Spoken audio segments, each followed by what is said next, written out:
There was breaking news from the CDC about the coronavirus. And so far, there have been 2,700 deaths globally. And so far in this country, there have been no deaths. But the CDC says this: it's not a matter of if the virus will spread here, but when. The question to you is this: would you close the borders to Americans who have been exposed to the coronavirus in order to prevent an outbreak here in this country? Well, what we have to do is make sure that we have treatment for those Americans and that they are in a quarantine situation. We don't want to expose people, but we want to give them help.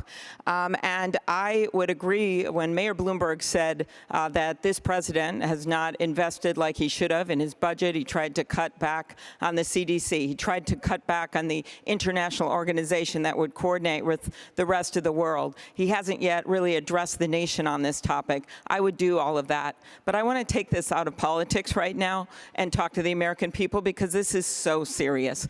I'm not going to give my website right now. I'm going to give the CDC's website, which is cdc.gov, so that people keep checking in and they follow the rules and they realize what they have to do if they feel sick, and they call their health care provider.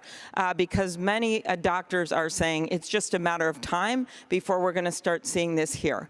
And I think the answers, as president, what would I do? I would better coordinate throughout my presidency to be ready for the next pandemic and to prepare for this one. I would have better relations with our allies, and I would support, because I know the vaccine is out there in the head of some kid right now in school in Columbia, South Carolina, or Houston, Texas, and it's investing in education, so we are ready to lead again in the world. Mr. Vice President, we reached a turning point today with the CDC, warning schools that they must prepare, that they might have to close.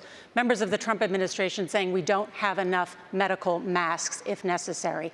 What would you do? What we did with Ebola, I was part of making sure that pandemic did not get to the United States, saved millions of lives. And what we did, we set up, I helped set up that office in the presidency, in the president's office on diseases that are pandemic diseases. We increased the budget of the CDC. We increased the NIH budget. We should, if our president today, and he's wiped all that out. We did it. We stopped it.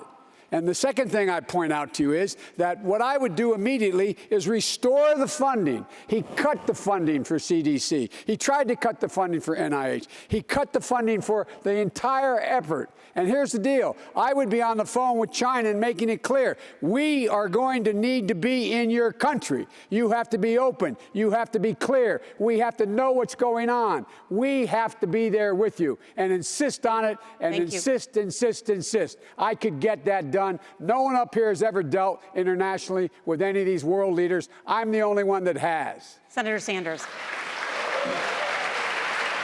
In the White House today, we have a self-described great genius. Self-described. And this great genius has told us that this coronavirus is going to end in 2 months. April is the magical day that this great scientist we have in the White House has determined. I wish I was kidding. That is what he said.